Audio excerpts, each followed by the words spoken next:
Comment faire pour prendre les bonnes décisions? Comment déjouer les pièges de notre cerveau? Est-ce que c'est vraiment une bonne idée de faire cette vidéo? Et enfin surtout, est-ce que ça vous intéresserait d'avoir une méthode qui vous aide à prendre les bonnes décisions? Alors, on en parle tout de suite.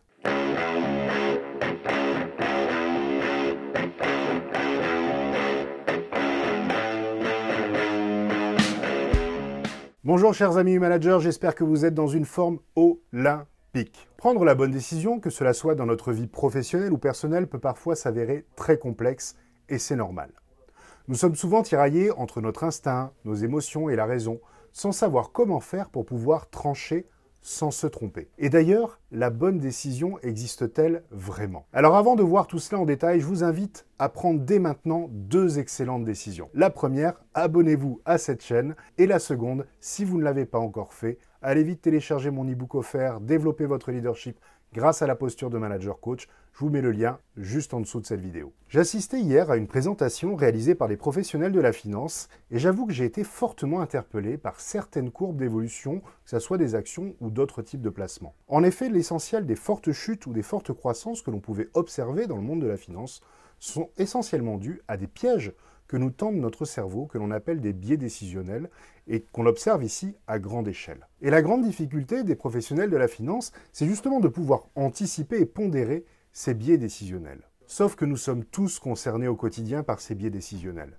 En effet, nous nous sommes tous déjà laissés influencer, par exemple, par un effet d'annonce, une rumeur ou plus simplement, une trop grande confiance en nous ou une peur. Je vous propose donc de regarder ensemble quels sont ces pièges que nous tend notre cerveau, et restez bien jusqu'au bout de la vidéo, car je vous apporterai une méthode simple pour vous aider à déjouer ces pièges pour prendre vos décisions. Alors, quels sont ces pièges?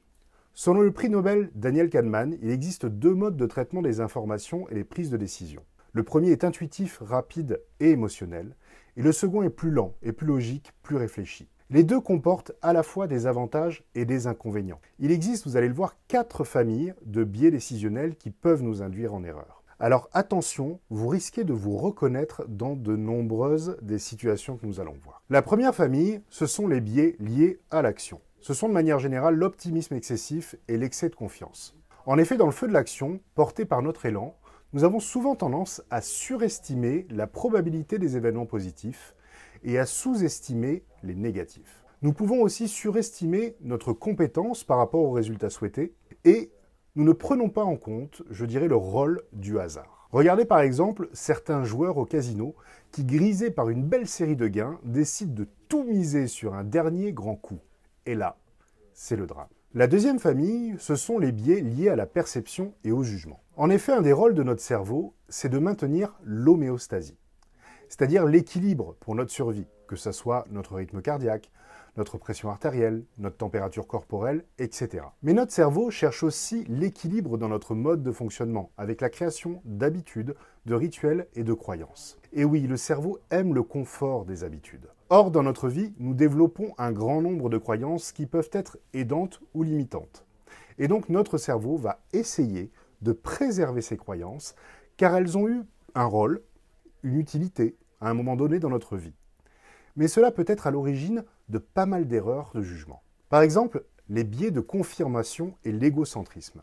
En effet, notre cerveau va rechercher préférentiellement dans notre environnement les informations qui valident nos croyances pour pouvoir garder cet équilibre et pour ne pas avoir à faire l'effort de changer. Et donc, nous considérons moins les informations contradictoires et les opinions des autres qui sont opposées aux nôtres. Par exemple, vous avez peut-être déjà vu des personnes qui s'accrochent à leur poste alors qu'elles n'aiment pas leur métier, qu'elles se font peut-être harceler par leurs supérieurs. Mais voyons, tout le monde le sait, c'est difficile de retrouver un travail, n'est-ce pas? Et donc, en fait, elles n'essayent même pas d'envoyer une candidature dans une autre société. Pourtant, dans les faits, un quart de la population active en France effectue une transition professionnelle chaque année. Il y a aussi l'effet d'ancrage. C'est l'effet de la première impression. En effet, face à une nouvelle situation, nous développons en général une hypothèse de départ que nous allons inconsciemment chercher à valider. Par exemple, j'ai eu un jour une voiture d'une certaine marque, avec laquelle j'ai eu beaucoup de problèmes. Eh bien, vous savez quoi? Je n'achèterai plus jamais cette marque. Alors que le problème, honnêtement, il venait simplement de la voiture en elle-même, et peut-être pas du tout de la marque. Il y a aussi la pensée de groupe. En effet, nous avons tendance à rechercher le consensus. Et il peut être très confortable pour nous d'adopter la pensée du groupe auquel nous appartenons. Par exemple, si je vous demande d'imaginer un ninja, peut-être penseriez-vous à quelque chose comme ça. Pourtant, si nous sommes logiques, leur rôle c'était quoi? C'était de s'infiltrer et de passer inaperçu. Eh bien, je suis désolé de vous l'apprendre, mais la vérité historique est tout autre. En effet, les ninjas avaient tendance plutôt à s'habiller de la même manière que les personnes présentes dans les lieux où ils devaient s'infiltrer. Troisième famille, les biais liés à l'élaboration d'alternatives.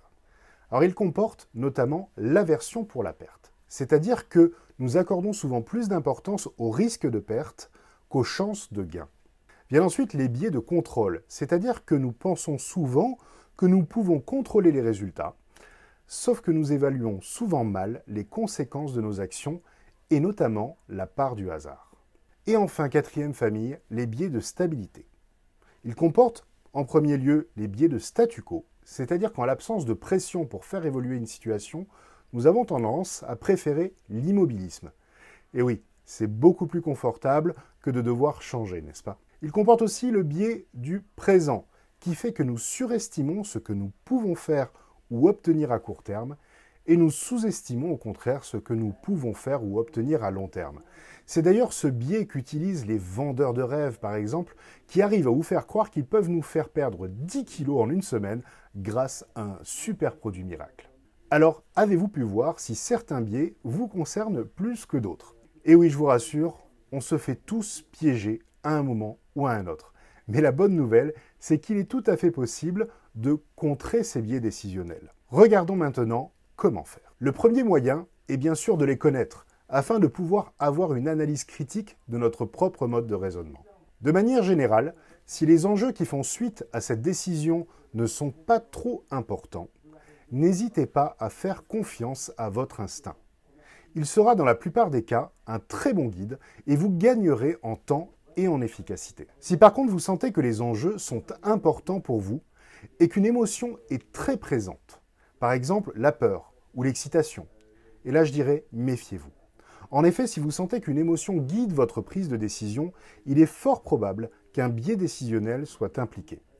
Dans ce cas, n'hésitez pas à vous poser et à prendre de la hauteur pour voir les données dans leur ensemble. Faites un stop, prenez un papier, un stylo peut-être, et basez-vous uniquement et simplement sur les données factuelles. Laissez de côté vos croyances et opinions pour vous concentrer sur les faits et les données. Par exemple, si vous ressentez de la peur, c'est très souvent que cette décision amènera un changement important, une modification significative dans votre vie qui peut avoir des répercussions très bénéfiques pour vous.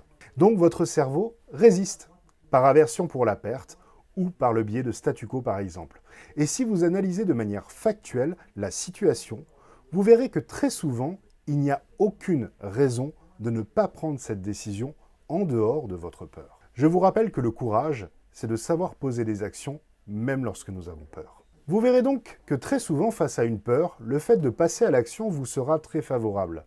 Et inversement, face à un enthousiasme excessif, le fait de patienter et de vous réfréner sera préférable. Alors bien sûr, si l'amour de votre vie vous demande en mariage ou si l'on vous propose le poste de vos rêves, allez-y. Quoique. Voilà les amis, j'espère que cette vidéo vous aura été utile et si c'est le cas, n'hésitez pas à la liker et à la partager. Et d'ici la prochaine, je vous remercie encore une fois de faire partie de ces personnes qui font en sorte que le bonheur au travail soit le plus grand levier de la performance. À bientôt.